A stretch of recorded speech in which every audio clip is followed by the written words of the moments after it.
Okay, so we're starting off with some exploring of data. We're going to talk about bar graphs, dot plots, stem and leaf. Um, Categorical variables are ones that you can give in categories, such as like blue, green, yellow. Um, you would be telling the frequency of the number of times it occurs, or you might be given a percentage. Mine was given a percentage, so it should add up to 100% total. Bar graphs would be a good use to display this, or pie charts. The thing is that a bar graph is typically what you'd find on an AP exam. And don't forget, they don't touch. There are spaces between each one of the bars. Silly thing, but something to keep in mind. Quantitative variables is when you represent a number. So like test scores, something that you could actually do calculations with. If I gave you 100 test scores, you could average them. You could find the mean, the median, the mode, those keywords. Not all numbers are quantitative, like zip codes. It wouldn't make any sense to average a zip code. That would be a categorical variable. This we would display using a dot plot, a stem plot, a histogram, or a box plot. And you have to show everything very organized, include labels and keys. So let's go more into dot plots. It would be in the x-axis. You want to make sure that you encompass every number that you're seeing. So I'm using my frequency here. I have to make sure that I'm putting a dots representing my frequency.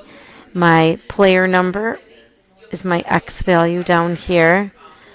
And notice that there's this gap right here. I don't just not put 3. I have to still put 3 there.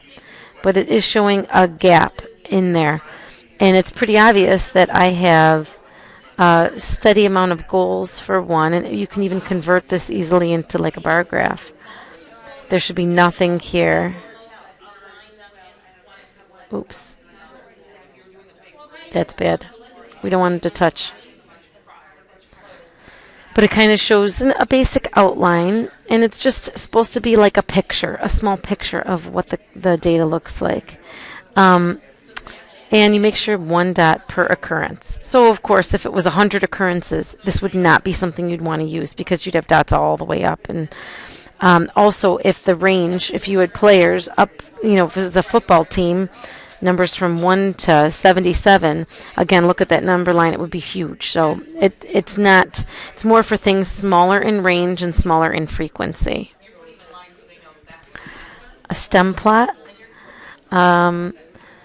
would be just showing, again, and you can even convert something like this into a bar graph, but showing the frequency of it for 1.2, 1.4. This is where it would be located. There's nothing in the 2, so there is a gap again here.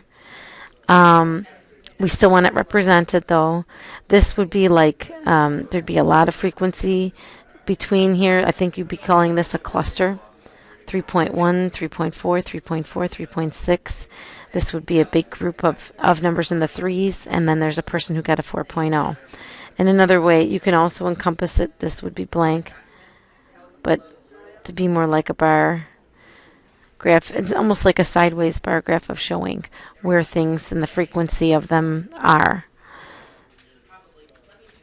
You can do back-to-back, like comparing 9th and 10th grade, and see the enrollment.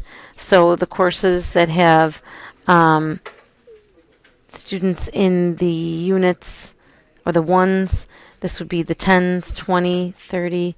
There's nobody, again, a gap.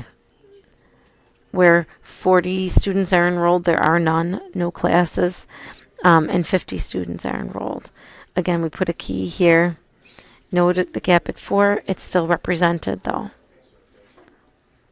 Now we want you to try doing a stem and leaf plot for this list of grades on your own. And this. And keep in mind that we've also included a PDF of this PowerPoint so that you could print this out and write right on it if you'd like for your records. And if you need to see these over again and you don't want to go to the end of the video, you could also go to the PDF file and look at I believe it's like page 7 and page 8 would have these problems on it.